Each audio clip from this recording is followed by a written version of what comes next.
Hi, I'm Lou Posada, and I've worked with Mary Ann Sinclair on a purchase of a short-term rental here in town in Savannah. What made you feel confident purchasing a property sight unseen? I think it was really um, there was good imagery of it. There was good documentation. Mary Ann went and took videos and stuff like that. Even the inspection, I was coming down for the inspection, and my flight um, got messed up, so I wasn't able to make it. I got here later that afternoon, but my friends were there. A couple of my friends were there, and Marianne was there, and she was walking around with her camera, so we could see the the stuff that was going on with the inspector. Um, so that was great. And I think I know enough about like where I'm getting into with a building of that age, and there's going to be things that are just inherent to a 175-year-old building, right? So, um, but I think there was enough information that I could find on the property, and basically having folks look at it that gave me a comfort level that it was going to work for us. How did Mary Ann help you evaluate that investment remotely? Through some of her connections, who have short-term rentals, several of them. They all the three properties that we made offers on, and she had them look at the earning potential of each one, like on a monthly and yearly basis. So even after they take out their if the whoever the listing person is for the short-term rental, when they take out their whatever 20% for handling the property and managing the property, on a day-to-day basis, what the net earnings are for that. So that helped us really evaluate, even if they use the current numbers, which were for this property were actually very low. Um, you know, and we upped the amount of of listings or of bookings that we have. They were, we were able to kind of assess like, well, what does that look like versus, what our mortgage was going to be. So it was to help us kind of evaluate like, does this work for us financially? Can we make those numbers work? So that was What specific guidance or information gave you the confidence to move forward? I think the getting the numbers of from like what that listing might look like from a month to month basis or a year basis, and evaluate that versus the what our investment was going to be, and to make sure that we weren't going to be in the red, and then looking at and what we had to do to get the property up to the standards that we want. We're very picky, and we want our place to be. We've been looking at it like, if we were going to stay here, if we were going to rent this place as a short-term rental, whatever. What are our expectations? So really, like, what did we have to put it back into the property beyond what's currently there? Um, that was, we were able to kind of like assess all that stuff. What attracted you to this property specifically? It's a corner row house. On the side of it is a ghost sign from what used to be the National Biscuit Company, which was Nabisco, and it was the first. It was Unida Biscuits, UNEEDA Biscuits, which is the first national ad campaign in the U.S. I think it was like 1905 or something like that. So the whole side of the house is a painted billboard on the brick, and it's ghosted, like, so it's very, it's faded, so they call them ghost signs. And I'm obsessed with it, and like branding, like we want to not bring it back new, but like bring it back, clean it up. We've got to do some repointing of the brick and stuff, but I've been obsessed with that and doing research on it, and finding old memorabilia from that brand, and kind of like infusing that into the house, and even like into the branding of the house, naming, whatever. Um, so that was the potential for that from an architectural geek kind of perspective was amazing. And I think the house is, it's not like huge, but it's comfortable, and it's got great bones, and it's got great little courtyard and stuff like that. So it's got like nice indoor outdoor space, which the other two didn't have. But I think those are, all those things kind of combined really, it kind of like I said, it fell into our lap, and we're so thrilled that, in hindsight, that this we ended up here instead of where we were before.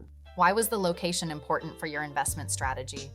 Well, downtown, we wanted to be in this historic district. I think that's because Savannah has become, it used to fly under the radar, and it was kind of, sleepy from a, real estate perspective. And it's really picked up significantly, and to the point where, it's hard to find a place, that's under $1 million, honestly, in that area. And this place was we wanted to be downtown in some way, shape, or form, and it had to be a short-term rental, because when I sold my condo in Baltimore, it was because I had been renting it for more than 3 years.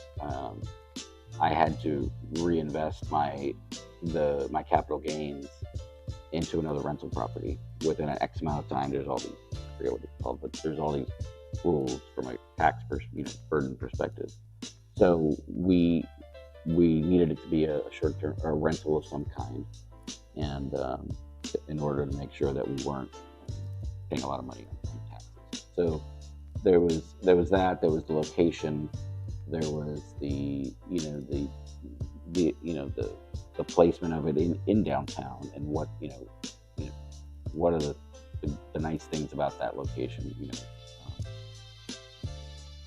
So I think that was part of it. What made this short-term rental opportunity stand out under $600,000? It was under 600K. It was, and actually, it was above. Originally, they were listing it at 50,000 over that, over 600. But it was really when you take into account that it's fully furnished, and even if you don't keep all the furniture, or if you edit, and this house needs some editing, right?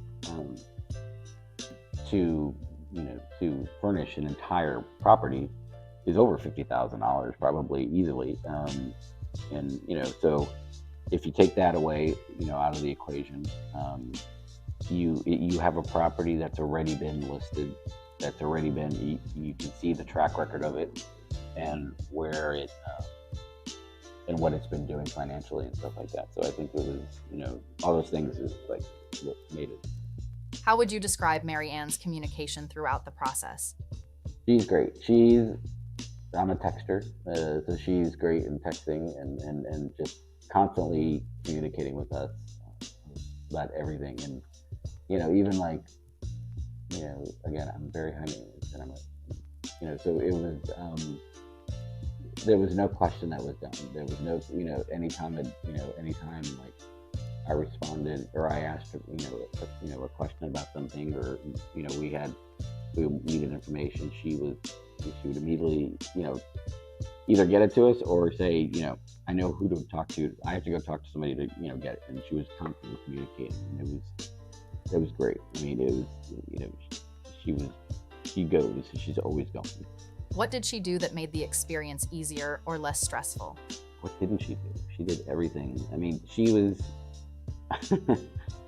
she was really anything we needed, anything we asked, she was there to help us. Even going weird things,